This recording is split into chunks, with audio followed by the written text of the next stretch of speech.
필수 예제 3-2는 이제 고대에서 출제된 문제고 2016학년도 이제 수시 기출 문제로 출제되었습니다. 현재 뭐 고대 시험은 안 보지만은 유사한 문항들 뭐 출제 가능성이 충분히 있는 문항.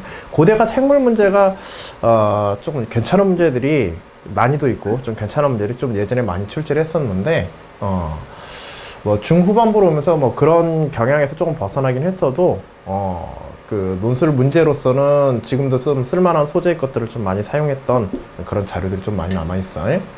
그래서 우리 뭐 교재 논술 문제들을 보다 보면은 고대 문제들도 종종, 물론 이제 절대적으로 이제 경희대, 중대, 성대, 경북대, 경북대 의대, 의학결 이쪽에 이제 문제들이 조금 더 이제 많기는 하지만은 중간중간에 문제들이 들어가 있습니다. 연대나 고대 문제도 있으니까 그 학교들의 문항의 난이도라든지 이런 것들도 한번 정해보면 좋을 거야.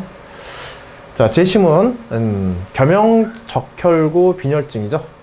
남모양 적혈구 빈혈증은 헤모글로빈 유전자의 돌연변에 의해서 일어난다. 자, 헤모글로빈의 야생형 대립 유전자는 HbA로 헤모글로빈의 돌연변이 대립 유전자는 HbS로 표시하게 되고, 동형 접합자, 돌연변이 대립 유전자의 동형 접합자인 HbS의 경우에 체세포 내에서의 HbS의 경우에 적혈구 내에서 헤모글로빈 단백질들은 비정상적으로 응집하여 적혈구를 남모양으로 변형시킨다. 자, 남모양 적혈구 빈혈증에 관한 어떤 이론적 설명들을 준 거죠. 그치? 그리고 이것도 대표적인 문제 출제 중에 하나야. 제시문에 이론을 주고, 문제에서는 이제 실제 어떤 조건의 현상을 준 거야. 그 이론으로서 이 현상을 설명해 봐라. 라고 하는 아주 기본형의 또 논술의 중요한 문제 유형이기도 합니다. 아래 그림과 같이 HbA, HbS 유전자형을 가진 사람의 적혈구 모양은 고도에 따라서 변화한다. 자, 지금 뒤에서 그림을 보긴 하겠지만 그림에서, 교재 그림에서 HbA와 HbS 둘의 유전 형질을 각각 가지고 있는, 동시에 가지고 있는 그 해수면 근처에서의, 즉 우리의 일상적인 이제 자연 생활이 이루어지는 그런 영역에서의 그 적혈구는 정상적인 형태를 다 띠고서 있죠. 그치? 그런데 이게 어디로 가게 되면 고위도 지역으로, 고위도란다. 그 고지대 사람들, 고지대로 가게 되면은, 고지대에 사는 사람들의 혈액들을 분석했을 때는 난모양 적혈구 빈혈증이 나타나는 적혈구의 모양들이, 남모양으로 꺾어진 적혈구들이 같은 유전형에서도 더 많이 나타난다고 하는 것을 볼 수가 있을 거야. 자, 그 원인을 설명해라. 자, 그 원인과 관련되어진 어떤 이론적 설명을 하라고 하는 것을 이제 문제의 핵심이라고 보면 되겠어요. 자, 이를 바탕으로 HbS 헤모글로빈이 비정상적으로 응집되는 조건을 유추하라 그랬어. 그러니까 정확하게 여기서 유추한다고 하는 것은 과학적으로 완전하지 않아도, 검증되거나 우리가 완전히 알고 있는 내용이 아니더라도, 물론 이제 여러 그 수능 문제라든지 아니면 교과적인 어떤 문제를 다룰 때 고위도, 고지대에 사는 사람들과 저지대에 사는 사람들의 적혈구의 뭐 산소 헤모글로빈의 포화 농도라든지 뭐 그런 조건들이 조금씩 다르다는 것은 이미 배경 지시로 알고 있죠. 그치? 그래, 안 그래? 문제에서 이런 유사 문제들 내용들은 다뤄본 적이 있지? 응? 적혈구 배우면서. 그런데 여기에서는 이제 유전 현상에 대해서 유전적 물질들이 나타나는 그 현상으로서, 표현형으로서 어떤 결과물들을 나타낼 때, 발현되어질 때 외부 환경 조건에 따라서 어떻게 영향을 받는지, 외부 환경 요인에 의한 이런 그 유전 요소, 그 돌연변이라든지 유전 요소의 발현이라고 하는 것들은 사실 우리 교과 문제에서는 그렇게 주로 다루지 않는 문제들이거든. 이것의 근본적인 문제가 유전적 혹은 돌연변이, 유전자의 변이 등에 있다라고 하는 것을 중심으로 해서 이제 그 수능형 문제에서 간혹 다루는 경우들은 있기는 하지만은, 지금처럼 이 문제에서처럼 그 내용들을 교과에서 직접 봐오지는 않단 말이야, 깊이 있게. 그러니까는 여기서 뭐라고 한 거야? 그런 이론과 이런 현상을 주고 그것을 유추하라고 한 거야. 그러니까 이 유추된 내용이 결과만 타당하게 설명할 수 있으면은 그것에 맞고 그러면 현재 실제로 이제 그 과학적 원리하고 이미 과학자들이 밝혀낸 그런 사실들과 맞고 틀리고 하고 크게 상관없이 타당한 근거들을 제시하여서 결과물을 설명해라. 현상을 설명해라. 이렇게 되어 있는 거예요. 적혈구 모양의 표현형에 대해서 대신에 유전 현상으로서 이제 설명을 하는 거지. 대립 유전자 HBA와 HBS. 여기서 이제 대립 유전자라고 했으니까 대립 유전자 HBA와 HBS 사이의 우열 관계를 비교하여 서술하시오. 자, 분명한 우열 관계는 누가 우성이라는 걸 알 수 있어? 그치. HBA가 우성이라는 것을 알 수 있지. 그리고 기본적으로 HBA와 HBS가 같이 있음에도 불구하고 그치? 고지대 사람의 혈액에서 겸용 적혈구 빈혈증이 나타난다라고 하는 사실은 얘가 우성인자지만은 완전 우성이 아닌 경우에만 나타날 수 있는 현상이죠. 네. 교과적 지식으로는. 완전 우성이라고 한다면은 지대나 외부적인 어떤 환경 요인에 상관없이 어떻게 돼야 돼? 계속. 그치, 계속적으로 나타나야 된단 말이야.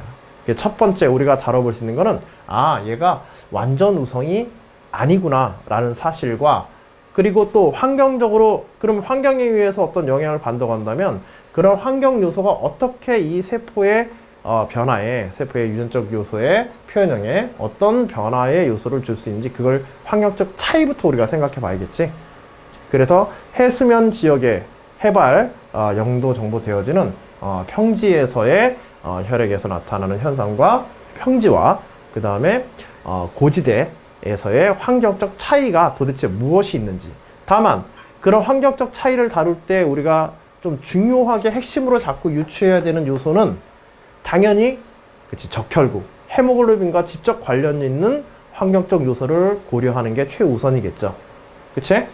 그래서 헤모글로빈과 관련되어진 저지대와 고지대에서의 환경적 차이가 무엇이 있는지를 우리가 생각해 보고, 그리고 그것으로부터 우열 관계에 대한 어떤 결론들을 내리는 계획을 차분하게 세우고 결과들을 갖다 유추해서 설명하면 되겠습니다. 자, 방향 잡는 거 아시겠죠? 자, 이런 유추형 문제들에 대해서 현상을 설명하는, 이론으로 현상을 설명하는 유추형 문제들에 대해서 우리가 어떻게 접근해야 되는지 그 예를 갖다가 지금 한번 분석해 본 거야. 자, 이건 뭐 자료에서는 그냥 뻔히 보이는 거. 해발 4,000m 정도의 고산지대와 그 다음에 해수면 근처에서 사는 사람들의, 활동하는 사람들의 적혈구를 이제 봤지. 그치?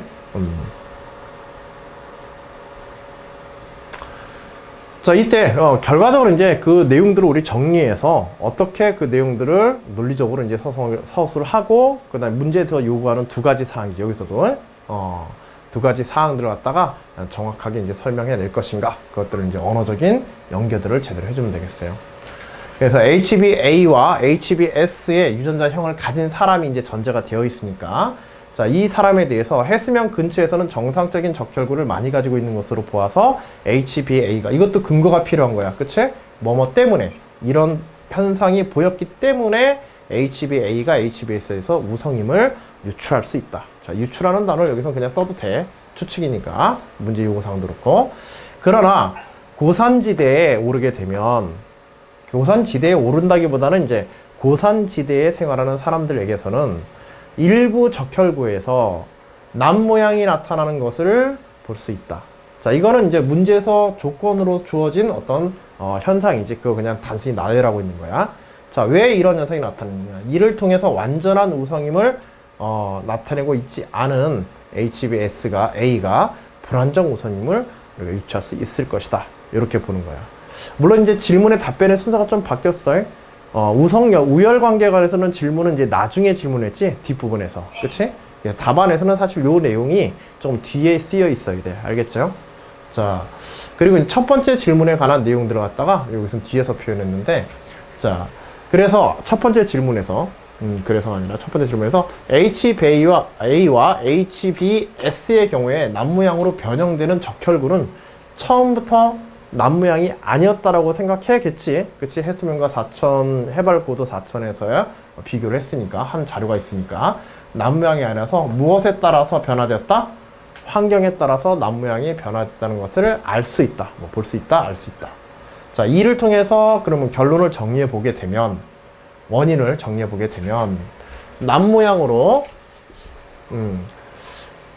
이를 통해서 알 수 있는 사실은, 남 모양으로 응축되는 원인이 헤모글로빈하에 직접 관련되어진 뭐에 있다? 산소와의 결합. 고도차에 따른 뭐? 산소의 농도죠. 그치? 해발 고도에 따른 이제 산소의 농도를 이제 중심으로, 뭐 이것밖에 없지, 사실은, 현재는.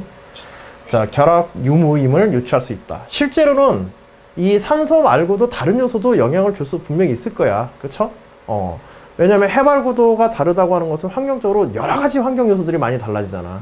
그 중에서 우리가 알고 있는 지식이 헤모글로빈과 연관해서 산소의 농도에 관한 것들만 딱 있기 때문에 지금 그걸 원인으로 해서 쓰고 있는 거지. 유추하는 과정에서의.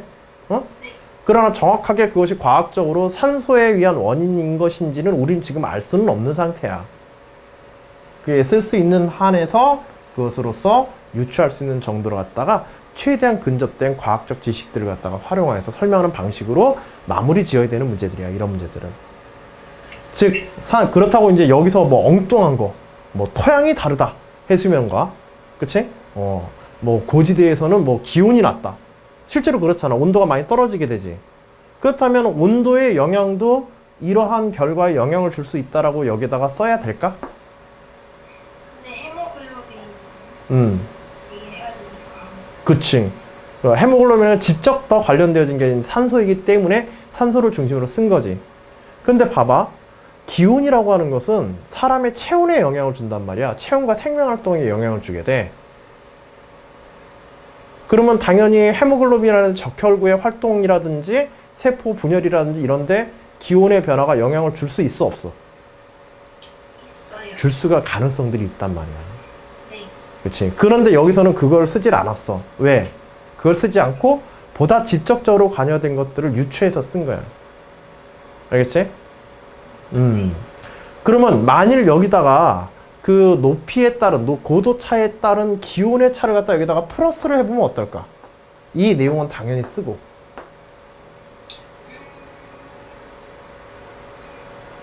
물론 그 기온의 차가 어떻게 영향을 줄지에 대한 것들 세부적으로 생물학적으로 어떤 작용 기작에 의해서 영향을 줄지는 우리가 쓸 수는 없겠지. 그것까지 쓸 수는. 그치? 요것처럼 이제 좀 타당한, 그래도 이제, 타당한 어떤 근거를 주기는 조금 힘든 요소이긴 하지만은 간단하게 언급한다든지 그런 것들은 어떻게 할 수 있어? 가능하기도 하단 말이야. 그게 실제로 맞는지 틀리는지는 내가 알고 있는지 없는지는 그렇게 중요한 게 아니야. 알겠지? 네. 그래서 이 본 답안에서는 이제 산소와의 결합 유무를 갖다가 헤모글로빈이기 때문에 산소와의 결합 유무를 중심으로 이야기했지만은 이러한 이제 또 다른 환경 요인에서의 어떤 차를 갖다가 근거로 해서 쓸 수 있다고 한다면 그것도 어느 정도 타당성을 가질 수 있어. 근데 중요한 거는 또 다른 하나의 중요한 거는 뭐냐면 기온에 관한 것만 중심이 되어 써서는 곤란하겠지. 그치? 어떤 게 선호관계인지를 명확하게 하고 메인의 요소들을 이렇게 유추하는 문제에 대해서 특히 환경 요소에 의해서 영향받을 것으로 예상되어지는 요인들에 대해서는 다양하게 생각해보고, 그러니까 하나를 딱 골라서 하는 게 아니라 뭘 얘기하려면 하나만 딱 골라서 그것만을 생각할 것들이 아니라 다양한 요인들을 생각해보고 그 중에 가장 가능성이 직접적 관련성이 높을 것으로 생각되는 것을 메인으로 띄우라는 얘기를 하려고 하는 거야. 무슨 얘기인지 알겠어요? 네. 그리고 이런 요소에 이게 주되게 돼 있으면서 이런 요소들이 플러스로 돼 있다. 그러면 당연히 이 답안 말고도 조금 더 플러스의 요소들을 답안에서 평가를 받을 수는 있어. 이거에 대한 옳고 그름 자체가 우리가 논리적으로 지금 판단할 수 있는 정보들이 있다 없다? 없는 상태의 문제이기 때문에. 그치? 제시문에서도 봐봐. 제시문의 정보에서도 산소 농도에 관련되어진 직접적인 언급이 있어 없어 지금? 산소 농도에 따른 어떤 영향이 있을 것이다 라고 유추할 수 있는 부분이 여기에 있어 없어? 그치? 여기에도 전혀 없단 말이야. 그치? 그래서 이러한 접근들도 가능하다고 하는 것, 다만 이제 메인이 돼서는 곤란하다고 하는 것. 메인이 되는 것은 직접 관련되어진 환경 요인들을 갖다가 주 요소로 잡고 논술에서는 이런 자유로운 사고와 조금 더 포괄적인 그런 접근 방식, 아이디어 이런 것들도 꽤나 중요한 역할을 할 수가 있어. 같은 내용의 답안이라 하더라도. 답안의 요인이 뭐 환경 요인 하나만을 고르라고 한다면 산소에 관한 걸 써야겠지만 하나라고 하는 또 그런 제한 사항도 없단 말이야. 알겠지? 조금 더 이제 풍부한 답안이 될 수 있도록 이런 요소들을 꼭 한 번쯤은 더 생각해보고 플러스 알파 요소로 써보는 거는 과학 논술에서는 상당히 좋은 답안이야. 논술에서는 이런 게 논술이 아니라 수능 문제에서는 이런 일이 있을 수는 없겠지만, 그치? 자, 그 특징을 여기서 이 문제로 한번 보자고 해서 이걸 지금 보고 있는 이유이기도 해. 자, 그래서 간단하게 이렇게 소 질문으로 두 개가 이제 주어져 있는데 첫 번째 질문을 좀 뒤에 이제 설명 순서를 좀 바꿔서 하긴 했지만은 이 문제에서 우리가 생각해 볼 바가 무엇인지, 그리고 겸용 적혈구 빈혈증에 대한 이것도 실제로 과학적으로 나타나고 있는 논술 문제에서도 그 소재를 쓸 때 실제 현상이 아닌 뭐 거짓된 자료, 과학적 원리에 위배되어지는 거짓된 자료들을 갖다가 올려가지고 문제한다든지 이러진 않아. 알겠지? 그러니까 이 현상은 지금 자네가 봤던 이 내용에 관련된 것들은 실제로 이제 논술 문제에서뿐만 아니라 뭐 수능 문제에서도 뭐 유사 관련 내용들을 가지고 유추하게 한다든지 그럴 수도 있는 내용이기도 해. 알겠지?